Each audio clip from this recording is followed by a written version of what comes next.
اور یہ جو بنی اسرائیل سے وعدہ لیا گیا ہے نا، سیم احکام یہ ہماری شریعت میں بھی موجود ہیں۔ 8 اس آیت میں ہیں اور 2 اگلی آیت میں۔ ٹوٹل کتنے ہوئے؟ 8 اس آیت میں اور 2 اگلی آیت میں۔ یہ 10 احکام اللہ نے بنی اسرائیل کو دیے تھے، تورات میں بھی یہ موجود تھے، ان سے یہ وعدہ لیا گیا تھا۔ ان کو احکام العشرہ کہتے ہیں۔ 10 احکام، 10 احکام، 10 حکم اللہ نے دیے تھے، اور یہ 10 کے 10 ہماری شریعت میں بھی موجود ہیں۔ فرمایا کہ اس وقت کو یاد کرو جب ہم نے لیا میثاق بنی اسرائیل، بنی اسرائیل سے پکا وعدہ، پختہ وعدہ لیا کہ تم نے یہ کام کرنے ہیں۔ پیچھے اللہ نے بتایا کہ یہ کام یہ کرتے تھے، یہ ظلم، یہ زیادتی، یہ ناانصافی کرتے تھے، کتاب اللہ کو بدلنا اور من چاہے فتوے جاری کرنا، پھر جو یہی کام کرتا رہا اس کے لیے جہنم ہے، جس نے توبہ کی، ایمان لایا، نیک اعمال کیے، اس کے لیے جنت ہے۔ اب پھر ان احکام کی یاد دہانی کروائی جا رہی ہے کہ وَإِذْ أَخَذْنَا، اور اس وقت کو یاد کرو جب ہم نے لیا میثاق بنی اسرائیل، بنی اسرائیل سے پختہ وعدہ۔ پہلا وعدہ کیا تھا؟ لا تعبدون الا اللہ، اللہ کے سوا تم کسی کی عبادت نہیں کرو گے، یہ وعدہ تھا۔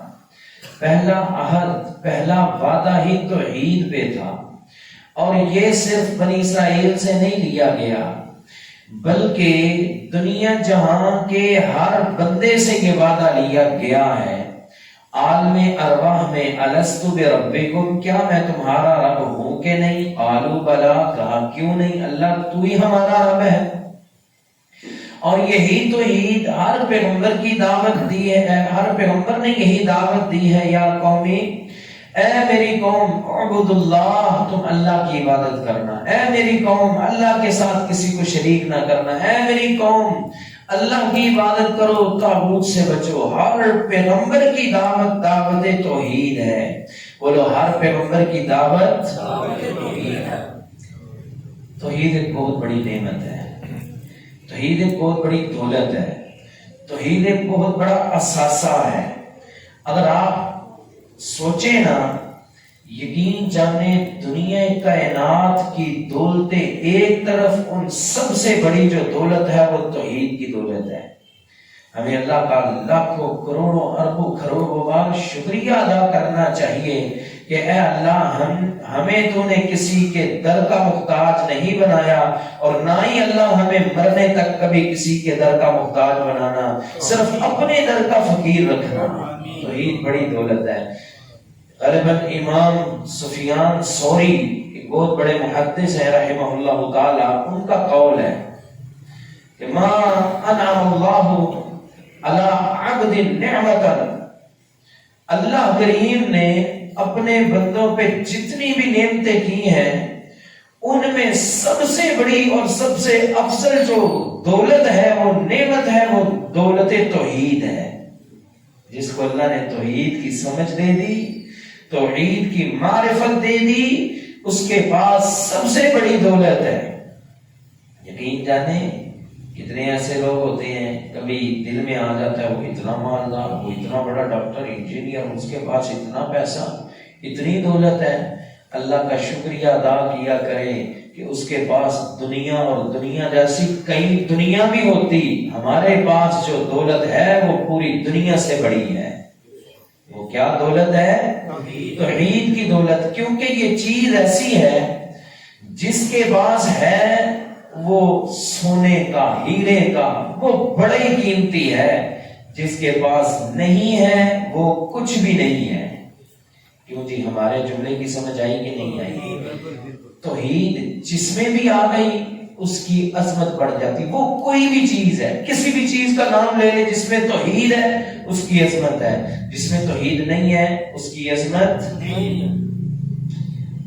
کہتے ہیں جی سب سے افضل جو مخلوق ہے احسانی تقویم جو مخلوق ہے وہ کون سی ہے؟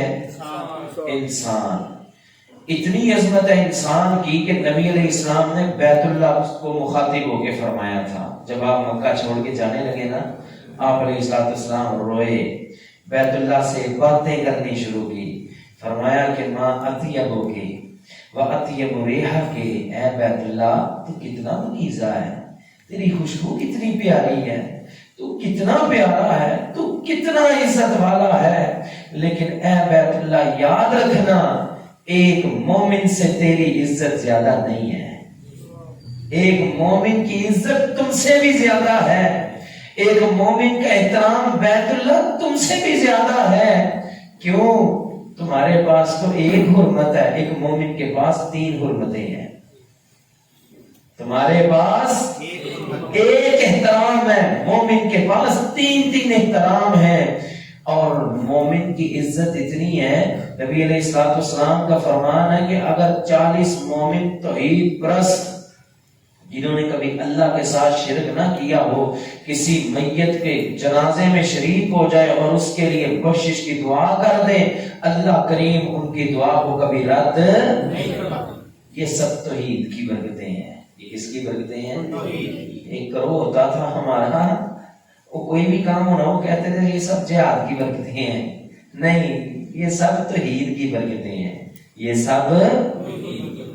دوسری طرف دیکھیں، جس کے پاس توحید نہیں نا، یہ دولت نہیں، اگرچہ دنیا کی اس کے پاس بے شمار ڈگریاں ہیں، اربوں خربوں کا مالک ہے، اللہ تعالیٰ فرماتے ہیں اولئک کالانعام، یہ لوگ تو جانوروں جیسے ہیں، کتوں جیسے، بندروں جیسے، خنزیروں جیسے، نہیں، ان جیسے نہیں ہیں، کتے، بندر، خنزیر، یسبح للہ ما فی السماوات و ما فی الارض، یہ بھی جب پکارتے ہیں تو اکیلے اللہ کو پکارتے ہیں، یہ بھی تسبیح بیان کرتے ہیں تو اکیلے اللہ کی بیان کرتے ہیں۔ اللہ فرماتے ہیں بل ہم اضل، یہ جو مشرک ہے جس کو اپنے رب کی پہچان نہیں، وہ کتے، بندر، خنزیروں سے بھی بدتر ہے، جانوروں سے بھی بدتر ہے، جس کے پاس توحید نہیں۔ جس کے پاس توحید ہے اس کی عظمت ہی بڑی ہے، اس کی شان ہی بڑی ہے۔ کیوں جی؟ ایک قیدی نبی علیہ السلام کے پاس لائی گئی، ایک لونڈی تھی، لونڈی، صحابی کہنے لگے اللہ کے نبی آزاد کر دو، فرمایا پہلے اس کو ادھر لاؤ، لائی، اللہ کے نبی علیہ السلام نے فرمایا مجھے بتاؤ این اللہ، اللہ کہاں ہے؟ وہ بول نہیں سکتی تھی، گونگی تھی، اس نے اشارہ کیا، حدیث کے الفاظ ہیں فَأَشَارَتْ إِلَى السَّمَاءِ، اس نے آسمان کی طرف اشارہ کیا کہ اللہ کہاں ہے؟ آسمانوں میں ہے۔ نبی علیہ السلام نے فرمایا آتِقْهَا فَإِنَّهَا مُؤْمِنَةٌ، اے میرے پیارے صحابی اس کو آزاد کر دے، اس کو تو اللہ کا تعارف ہے، اس کے سینے میں توحید ہے۔ اور دوسری طرف دیکھ لیں، کچھ قیدی آئے نبی علیہ السلام کے پاس، ابو بکر کیا کرنا ہے؟ فدیہ لے کے چھوڑ دیں۔ عمر کیا کرنا ہے؟ کہا جس کے رشتہ دار کہتی ہیں اس کو دے دیے جائیں، ہر بندہ اپنے رشتہ دار کی گردن خود کاٹے گا۔ لِيَعْلَمَ اللَّهُ أَنَّهُ لَيْسَتْ فِي قُلُوبِنَا حَوَادَةٌ لِلْمُشْرِكِينَ، آج ہم اللہ کو بھی دکھائیں گے کہ ہم کسی مشرک کی محبت اپنے دل میں نہیں رکھ سکتے۔ یہ بھی کہہ دیا، وہ بھی کہہ دی ہے، ایک کے لیے آزادیاں اور ایک کے لیے اس طرح کی سزاؤں کا اعلان۔ وجہ کیا ہے؟ اس کے پاس توحید ہے، اس کے پاس توحید نہیں ہے۔ کسی بھی چیز کا نام لیں، جس کے پاس توحید ہے وہ عزت ہی عزت والا ہے۔ حضرت جس کے پاس توحید ہو آپ بھی اس کی عزت کیا کریں، اس کا احترام کیا کریں۔ اور مزے کی بات یہ ہے کہ کائنات کا کوئی بھی ایسا گروہ، کوئی بھی ایسا فرقہ، وہ آج تک یہ نہیں کہہ سکا کہ اہل حدیثوں کے پاس توحید نہیں ہے۔ بریلوی ہو، دیوبندی ہو، شیعہ ہو، کوئی بھی ہو، سب مانتے ہیں توحید میں سب سے پکے یہی ہیں۔ ہر ایک کے اندر بہت بہت بڑی غلطیاں، خطائیں موجود ہیں، لہذا سب سے پہلے اپنے اللہ کا تعارف کیجئے۔ وقت ہوتا آپ کو مثالیں دیتا، قرآن مجید کی سب سے عظمت والی آیت آیت الکرسی ہے۔ کیوں؟ اس میں ایک دعویٰ ہے، 11 دلیلیں توحید کی ہیں۔ جب آئے گی نا آیت الکرسی انشاءاللہ ہم اس کی وضاحت کریں گے۔ ایک دعویٰ ہے اللہ لا الہ الا هو الحی القیوم، یہ دعویٰ ہے۔ الحی القیوم لا تاخذہ سنۃ ولا نوم، پوری آیت الکرسی اللہ نے توحید پہ 11 دلائل دیے ہیں.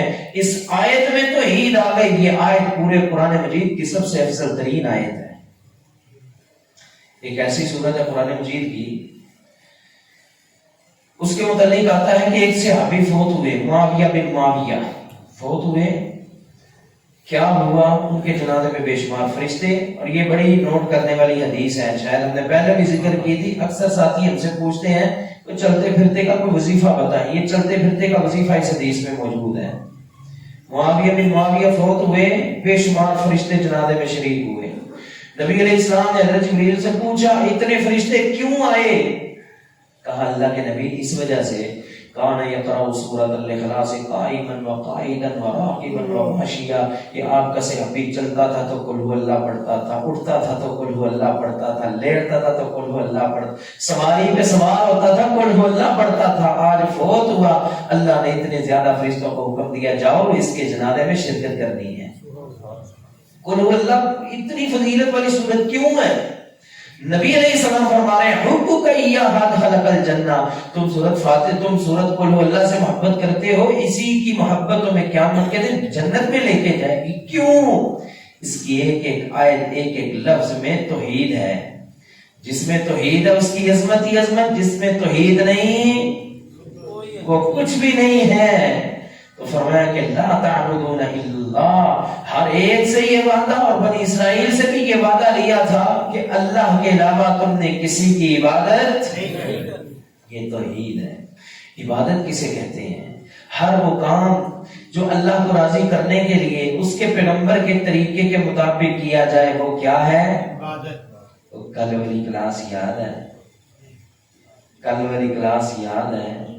عمل صالح کی تعریف یاد ہے؟ اور وہ نہیں بھولنی. عمل صالح کی کیا تعریف تھی؟ جس میں 2 چیزیں ہوں، نمبر 1 اخلاص، اور نمبر 2 اتباع سنت. عبادت بھی اسی کو ہی کہتے ہیں.